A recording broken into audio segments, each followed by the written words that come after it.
ይሄ ክንድ ሰዓት ያቃጥላል። የሚያቃጥል ክንድ ያላቸው ወንዶች በጣም ይማርኩኛል። እናንተ ሴቶች ኃይለኛ ወንዶች ትወዳላችሁ፣ ግን ኃይለኝነቱ ሌሎች ሰዎች ላይ እንጂ እናንተ ላይ እንዲሆን አትፈልጉም አይደል? አዎ እኛ ሴቶች እሱን እንፈልጋለን። ምክንያቱም ሌሎችን ያንበረከከ ኃይለኛ ወንድ ብሩክ አትበይ። እንደዚህ እንደምትወርቂ መቼ ነበር የነገርኩሽ? ሁሉም ሰው ነግሮኝ ነበር። አንቺ ግን አልሰማሽኝ። አሁን አልፏል፣ ምንም አይጠቅምም። ሁሉም ነገር ረፍዷል። ከዚህ በኋላ ደግሞ አንድ አማራጭ ብቻ ነው ያለሽ። እሺ? አዎ እሱም መሞት ነው። በደንብ ነበር የምታውቂ።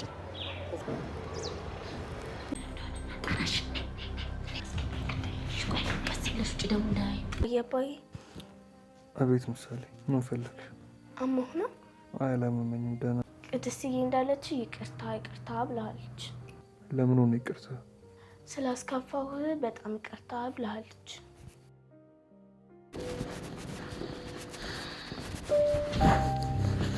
ቅድስትዬ አባዬ እንዳለች ማለት ነው። ብሩኬ ምን አለሽ? እንታረቅ ይቅርታ አድርጊልኝ ብሎሻል። ከምንሽ ነው? አው ቅድስትዬ ካላመንሽ ነው እንሄድና እንጠይቅ። እና በቃ አንቺ ነው ሽማግሌ አድርጎ የሚልከው? እኔ እኮ ትምህርት ቤት ሽማግሌ ሆኜ ሰርቻለሁ፣ ድራማ ላይ ማለት። ምሳሌ ግን ብሩኬ እንደዛ አለሽ? አዎ ይቅርታ ይቅርታ ከዚህ በኋላ አይለመደኝም አላናድድሽም ብሎሻል። እሺ ሰላም ሰላም፣ እንዴት ናችሁ? በያላችሁበት ሰላማችሁ በዝት ይበል። ውድ የምሳሌ አድናቂዎች እንግዲህ ምሳሌ አልተቻለችም። ምሳሌ ለየት ያለች መታለች ማለት ነው። በጣም ደስ ይላል። እንግዲህ ነፍስ አውቃ አባቷንና ቅድስትን እያስታረቀች ትገኛለች። እኔ ያለው እንዴት ነው አንቺ ትልቋ ሴትዮ የምታስታርቂው እያለው መድብልም ሙድ እየያዘባት ነው። ግን እድሜ አይደለም ብልሃት ነው። በጣም በቃ ደስ የምትል ልጅ ነች። ድራማ ሲጀመር ትንሽ ነበረች፣ አሁን ላይ የተወሰነ አርጋለች። ስታድግ ይበልጥ ቆንጆ የሆነች መጣች። የጠይም ቆንጆ እያላችኋት ነው። የጠይም ቸኮላታ ብያታለሁ እኔ ደግሞ። እንዲሁም አለም ጋር እስካሁን ድረስ ሳይግባቡም ነበረ። አሁን ላይ ግን አለምን ራሱ ፈገግ አሰኝታታለች። ያው ከአጎቷ ጋር እንግዲህ እየተቀባበሉ አለምን በጣም ያናድዷት ነበር። እሱን ነገር ደግሞ አለም ስለሰማች ቂም ይዛባታለች እና መኝታ ክላሷም ሄዳ አስቃታለችም። ያው ተዝናንታባታለች፣ ሙድም ይዛባታለች ማለት ነውና ምሳሌ አልተቻለችም። በጣም ደስ የምትል ልጅ ነች ማለት ነው። ከብዙ እንግዲህ ስቃይ ውስጥ ነው ያለፈችው። አባቷ እና ቅድስት ታውቃለች፣ ሲደሰቱ ሲከፋቸው ምንም አልሆንኩም እያለቻት ራሱ በቃ ሄዳ አባቷ ጋር አባዬ ቅድስት ይቅርታ ጠይቃለች ብላ እንግዲህ ቅድስት ያላለችውን እንዲሁም ብሩክ በቃ ይቅርታ ያላለውን ምን ያህል የተቀያየሙ ሰዎችን እንዴት አርካ እንዳስታረቀቻቸው በጣም የሚገርም ነው። ቅድስት ከፍቷት እያለቀሰችና በቃ ለውሳኔ ራሷን እያዳመጠችበት በነበረ ሰዓት እንግዲህ ሀሳቧን አስቀይሳታለች። በጣም ደስ ይላል። ከዚህ በኋላ በቃ ቅድስት ደስ ስላላት ለመሄድ እቅዷን ትሰርዛለች ማለት ነው። ብሩክ ስለሚወዳት ነው እንጂ ለሌላ ነገር አይደለም። ለማህሌትም ነግሯታል፣ አላገባትም እሷን በቃ እንኳን ደስ አለሽ ብሏታል። ማሄ ደግሞ አግባት ብላ የሆጅ ሰጠች። ሚስኪን ማሄ አግባት አለች። ከገደልሽው በኋላ እንዴት አድርጎ ያግባት? እንዴት አድርጎ ያግባት? ልጅ እንዳይወልድ ያደረግሽው። እሱ ደግሞ ልጅ መውለድ ይፈልጋል። ነገር ግን ይሄ ነገር ስላልሆነ ተስፋ ስለቆረጠ የቅድስትን ህይወት ማበላሸት አልፈለገም። ከሌላ አንፃር አይደለም። ቅድስትን እንግዲህ ሂጂ እኔ ባልሆንሽ አልችልም እያለ ነው። ማንኛውም መልካም በቃ የሆነ ወንድ እንደዚህ ነው ሊያደርግ የሚችለው። ቅድስትን ያፈቅራታል፣ እሷም ታፈቅራለች። ነገር ግን ደግሞ ፍቅር ስላለ ብቻ በመካከላቸው የሷን ህይወት ማበላሸት አልፈልግም። በጣም የሚደነቅ ነው በእውነቱ በቃ መደነቅ አለበት ብሩክ። ነገር ግን ጸባይህ እያስጠላ ነው፣ ጸባይህን አስተካክል ምናምን የምትሉት ሰዎች አላችሁ። ወዶ አይደለም። እኔ በሱ ቦታ ብሆን ምንድነው የማደርገው ብላችሁ ብታስቡት እንደውም ጠንካራ ነው ሊያስብለው ይችላል። ያው ወጣ ያለ ነው ከስካሁኑ ጸባዩ። ትንሽ ለመወሰን ይቸኩላል ምናምን ነገር ግን የቅድስትን ህይወት ማበላሸት ለሷ የማያዋጣ ተስፋ መስጠት ስላልፈለገ ለሷ ስላሰበ ነው። እና የሆነበት ነገር እንግዲህ ከባድ ነው። ከዛ አንጻር ነው ብሩክን ለመረዳት ሞክሩ። ለመድብል የሰጠው ወረቀት ምን ይመስላችኋል? መድብል እንግዲህ እሱ ጋር የተጨቃጨቁ ነው ከስካሁኑ በበለጠ ማለት ነው። በጣም ያሳዝናል። እኛ ፍቅራችሁን እንጂ ጸባችሁን አንፈልግም። እንግዲህ በመካከላችሁ ያለው ጸብ በፍቅር ፈጣሪ ይቀይርላችሁ። የብሩክንም ታሪክን ፈጣሪ ይቀይርልህ። አሁንም ቢሆን ጀግና ወንድም መድብል ነው ካጠገብ ያለው። ስለዚህ ከወንድም ጋር ቢያንስ ለመግባባት ሞክር፣ ራስክን ተቆጣጠር ብሩክ። እስካሁን ተጨነቅ፣ እስካሁን አሰብክ፣ በቃ በቂ ነው። ቅድስትም ቢሆን እንግዲህ ከመረጠችና ከፈቀደች ምንም ማድረግ አይቻልም። ከዚህ በላይ ባትገፋት መልካም ነው። ብዙ ዋጋ ከፍላለች፣ በጣም ብዙ።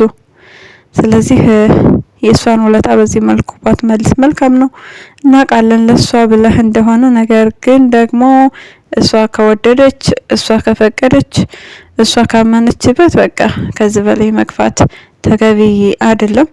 አለምም አልገባም ብላለች። ያው በቃ ጠለሷን ኮቴ ምናምን በሰማሽ ቁጥር ሁሉ ብሩክ ነው የያዛት፣ ብሩክ የደረሰባት ነው የሚመስላት። እና በዛም እንግዲህ አልገባም ብላ ቃል ገብታለች። ያው ማለት እውነቷ ነው ማለት አይደለም። አሁንም ቢሆን ከመግባት ወደ ኋላ አትልም። ነገር ግን ደግሞ ቅድስት ረፊ፣ በእኛ መካከል አትግቢ፣ ምንም የሚፈጠር የሚቀይርልሽ ነገር የለም፣ እኔ እንደሆንኩ አብሬው እኖራለሁ ብላለች። ቅድስት ትልቅ ተስፋ አላት። ብሩክ እንደዚህ ግትር ከሚል ቢያንስ ነገሮቹን ቀለል አድርጎ አይቶ በቃ የሚሆነውን ነገር ወደፊት ቢያደርግ አሪፍ ነገር ነበረ። ነገር ግን ለሱ በጣም ካይምሮ በላይ የሆነ ነገር ነው የሰማው። ለመድብል ሰጥቶታል የሕክምና ወረቀቱን። ያው ዞሮ ዞሮ ልጅ መውለድ አትችልም ነው፣ ሌላ ምንም አዲስ ነገር የለውም። ስለዚህ ብሩኬ ተረጋግተህ እንግዲህ ወደ ፊት የሚሆነውን ነገር ማድረግ ነው መቻል ያለብህ። ስለዚህ ምንም ማድረግ አትችልም። አንተ ወደህና ፈቅደህ አይደለም ያመጣኸው። ለቅድስት ተገቢ የሆነውን ፍቅርና እንክብካቤ ስጣት። ከዚህ በኋላ መግፋት የለብህም ነው የምለው እኔ። አይሆንም የተባለው ነገር ይሆናል የተባለው ነገር ደግሞ አይሆንም። መድብል ትክክል ነው፣ እሱ መፍትሄ አያጣም። እና ደግሞ ተስፋ መቁረጥ አስፈላጊ ስላልሆነ መጠንከር ነው ያለብህ። ማህሌት እንግዲህ ሰው የዘራውን ያጭዳል። በሚያሳዝን ሁኔታ ቅብርር ኩርት ብሎ እሱ ሲራመድ፣ እሱ ሲንጎማለል ባጠገቧ፣ እሷ ደግሞ ብሩክ ራበኝ እያለችው ነው። በጣም ነው የምታሳዝነው። ባለፈው ብር ሰጥቷት ነበረ። አሁን ደግሞ የሚያሳዝን መልስ ነው የመለሰላት። ስጋሽ ብዙ ነው፣ ስጋሽ ትልቅ ነው፣ ከሱ ቆርጠሽ ብይ። በስመ አብ! አረ በጣም ሸም ነው ብሩክ ተው። በጣም ከባድ ነው። ዳጣም ባለፈው እንደዛ ነበረ ያለቻት። እንግዲህ ሰውነት ደግሞ ባዳ ነው። መልካም ነገር ካልሰራን ምንም ዋስትና የለንም። ስለዚህ መልካም ነገር ስላልሰራች ነው እንግዲህ ይሄንን የመሰለ ህይወት የገጠማት። ይሄ እንደሚሆን ብዙ ሰው እንደነገራት ነው የተናገረች ያለችው። ነገር ግን በዛ ሰዓት የምታደርገው ነገር ሁሉ ትክክልና ትክክል ነው። አሁንም ቢሆን ገንዘብ ብታገኝ ልክ እንደ እባብ አፈር ልሳ ተነስታ የሆነ በቃ ጥቃት ማድረስ እንጂ የሆነ ነገር ማስተካከልን አትፈልግም። እሷ እኮ እቅዷን ካሌብንም ሁሉ ማጥቃት ነበረ፣ እነሱን ጉድጓድ ውስጥ መክተት ነበረ። ነገር ግን እነሱ ደግሞ እጃቸው ሰፊ ነው። ሲጀመር ምንም ነገር ማድረግ አይሆንላትም። ምንም ነገር ተሳክቶላት አያቅም። ብዙ ጊዜ እንግዲህ ምሳሌን ለመግደል ሞክራ አልተሳካላትም። ብዙ ወንጀሎችን ስሪ ተብላ ተልካ እሱንም አልተሳካላትም። ትህትናን ያዥ ተብላ እሱም አልተሳካላትም። ብቻ ምንም ተሳክቶላት አያቅም በሚያሳዝነው ሁኔታ። አሁን ላይ ግን እህቷ ኤፍራታ እንኳን ራሱ ልታያት ፈቃደኛ አይደለችም። ፊቷን አዙራባታለች። የሆነ ስህተት ስንሰራ የሆነ ችግርን ስንፈጥር ፑሽ የሚሉን ሰዎች፣ ትክክል እያሉ የሚያበረታቱን ሰዎች፣ ስንወድቅ ግን የችግራችን ጊዜ ፊታቸውን የሚያዞሩብን ሰዎች በጣም ብዙ ናቸው። ነገር ግን ሁልጊዜም ቢሆን የወንጀለኛና የክፋት ተባባሪ ከመሆን መታቀብ መቻል አለብን። እውነትን እውነት ሀሰትን ደግሞ ሀሰት እያልን ብንኖር መልካም ነው። እንደ ማሂ አይነት ህይወት እንዳይገጥመን። በዛ ሰዓት ኤፍራታ በጣም ማስቀረት ትችል ነበር። በጣም ብትታገል ይሄ ነገር ነው ነውር ነው እያለች ብትራመድ በጣም መቀየር የምትችል ነበረች ማሂ። ቢያንስ መቀየር ባትችል ነብሩህ ከአደጋ ይሄን ያህል የማድረስ እድል አይኖራትም ነበረ። ነገር ግን ኤፍራታ በዛ ሰዓት በጣም ነበረ የምታበረታታት። እንግዲህ ከጀርባ ሆና ደግሞ እሷ ጋር የተኛን ወንድ አብራ ትተኛ ነበር። እንዲታወቅባቸው አይፈልጉም ሁለታቸውም። ማሂም አትፈልግም፣ ኤፍራታም አትፈልግም። ሁለቱ በቃ የሆነ ቤተሰባዊ ሳይሆን ልክ ባዳ ጠላት እንደዛ አይነት ነገር ነበረ። እርስ በርስ እንኳ ስራቸው ራሱ ልክ ለራሷ እንደማያዋጣት እያወቀች ኤፍራታንም ወደ ስህተት መንገድ መውሰድ ትፈልግ ነበር። ትዳር ስትይዝ ኤፍራታን ራሱ ባሏን ታጣጥልባትና ባሏን ትንቅባት ነበረ። ግን የምትኖረው ደግሞ ዙራ ከነሱ ቤት ነው። ዳጣ ደግሞ ከአለም ላይ ተነስታባታለች። አለምን እንግዲህ የቅድስት ያክስቷ ልጅ መሆኗን እየረሳው ነው ብላ ከቅድስት ጋር ማር ቤቱና እየተፋጠጠች ነው። አንዴ ሽሮ መሬት ትላለች፣ አንዴ መሬት ተንቀጠቀጠ ትላለች። ኧረ ተይ ዳጣ ተይ፣ ግን ተይ፣ መድብል ነው ብለሽ ተናግረሻል። እውነት ነው፣ መድብል መቼም ቢሆን አይበገርም። እንግዲህ እየነገራት ነው፣ ጥብስ ቅቅል እያደረጋት እንደሆነም ተናግረሻል። ብስል እያደረጋት ነው በስነ ስርዓት። አለምዬ ራሷን እንደ ህፃን ልጅ ነው የምታየው። ዞሮ ልጅ ነኝ ብላለች። ከልጆችም በታች የሆነ አስተሳሰብ ነው ያለሽ። ምሳሌ ራሱ በቃ በስንት ጥፍ ልበልሽ በጣም ነው የምትበልጥሽ። ከሷ ማትሻይም በአስተሳሰብ እንኳን ራሱ በቁመት ብቻ ነው እንጂ ያደግሽው ልጅ ነኝ ያልሽው ነገር ትክክል ነው። ልጅ ነሽ። የሚጠቅምሽና የሚጎዳሽ ነገር አታቂም። ከሰው ቤት ተቀምጠሽ የሰውን ትዳር ለማፋታት ትፈልጊያለሽ። ከዛ ደግሞ ላንች ማግባት የሰውን ማፋታት፣ ኧረ በጣም ነውር ነው። መቼ ነው አለምዬ ትልቅ ሰው የምትሆኙ? እንደ ሀሳብ ግን ልጅ ነኝ ስትይ ብትሰሚ ምሳሌ የጡጦ ነው ይዛልሽ የምትመጣው። 3-4 ጡጦ በቃ እየቀያየርሽ የምትጠጭበት ጡጦ ነው የምታመጣልሽ። እንደው እንዳይሰሙሽ ዳጣ ከሰማች ራሱ ዳይፐር ላምጣ እንደ ማለቷ አይቀርም። ስለዚህ አለምዬ አስተሳሰብሽን ብትቀይሪው መልካም ነው። መድብልን ደግሞ የትገባ የትሄድክ የተመለስ ከቤት ፍቅር በጣም ነው እንደ ብስል ያደረገሽ። ይሄ መድብልማ በቃ እንዴት ነው ደህና አድርጎ ነው እንደ ቅጥልጥል ያደረገሽ። እንዴት አድርጎ ነው ግን ያበሰለሽ? ልክ እሱ ሲወጣ በቃ ለምን ትወጣለህ የት ትወጣለህ ጥያቄ። ከዛ እስኪመለስ ደግሞ ደረጃ ላይ ቁጭ ለመጠበቅ ሚስኪን የጨወቃ አለምዬ። በይ ብርድ መቶች ደግሞ በሽተኛ እንዳትሆኝ።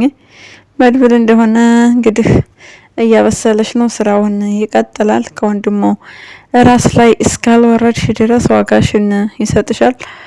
ነገር ግን ደግሞ እየነገራት ነው እውነቱን። ሰውን አትውደጂ እያላት ነው። መድብል ኮስተር ቆፍጠን በል እንጂ ምንድን ነው አንተ እኮ ተስፋ ስትቆርጥ ደስ አይልም። አንተ በተስፋ ስትጓዝ ነው እንጂ ሰውን እያበረታታ ለራስህ ደግሞ መኖር ሊያቅትህ አይገባም። ስለዚህ ሰገን አለች፣ ሰገንን ታገኛታለህ። ያው ግን ፌንት እንዳትናቀል በጣም ያሳስበናል። ያው መውደቅ አይቀርም የቱንም ያህል ጀግና ብትሆን እንኳን ራሱ እንግዲህ በፍቅር ጠብ ያረገችህን ሴት ስታይ ፌንት መንቀርህ የማይቀር ነገር ነው። ያው እንዳትጎዳብን እንፈልጋለን። ስለዚህ ለራስህ ብርቱና ጀግና ወንድ ነው መሆን ያለብህ። ሰገን አልሞተችም፣ ሰገን አለች።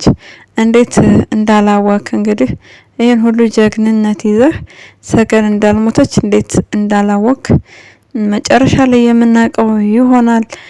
ማን ሞተች ብሎ አስረዳህ? ማን እስር ቤት እንድትታሰር አመለከተበት? ስለዚህ እሱን ነገር ደግሞ ይበልጥ ከሰገን የምትሰማው ይሆናል። ቅድስትዬ መቼም ቢሆን ተስፋ እንዳትቆርጪ። መቼም ቢሆን በቃ የታገሰ ምንድነው የሚባለው? ፍሬውን ይበላል አይደለም የሚባለው? ስለዚህ ታገሽ። ብሩኬ ደግሞ መንቦቅቦቅ ምናምን ተው በእናት። በቃ ጠንከር ኮስተር በል ከዚህ በኋላ። እነዛኞቹ ጠፍተዋል። እነ አቶ ካሌብ እንግዲህ ድራማው መልኩን ትንሽ ቀየስ እያደረገ ነው። መድብል ፍልሚያ ስላለበት ጠላቶቹን ወደ እስር ቤት አስገብቶ ማየት እንፈልጋለን። ስለዚህ እነ ካሌብ ይምጡልንና ወደ ጉድጓድ ሲገቡ ልክ እንደ ማህሌት ማለት ነው። በሌላ በኩል ደግሞ የዝና መጨረሻ ማወቅ ስለምንፈልግ ስለ ዝና ማወቅ እንፈልጋለን። ኮሜንታተሮች ኮሜንት ጻፉ፣ እድል ለመድብል እያላችሁ። እነ ካሌብ ደግሞ በነገርኳችሁ መሰረት እንዲመጡልን እንፈልጋለን። ይምጡና መድብል ከጠላቶቹ ነጻ ሆኖ ማየት ነው የምንፈልገው። ለዛሬው ያዝነው ቪዲዮ ይህንን ይመስላል። በሌላ ቪዲዮ እስክንገናኝ ድረስ መልካም ጊዜ ይሁንላችሁ። ለቻናሌ ደግሞ አዲስ ከሆናችሁ ሰብስክራይብ እንዲሁም ላይክ እና ሼር በማድረግ ቤተሰብ ሆኑ። ሀሳብና አስተያየታችሁን ኮሜንት ላይ ጻፉልኝ። እናመሰግናለን።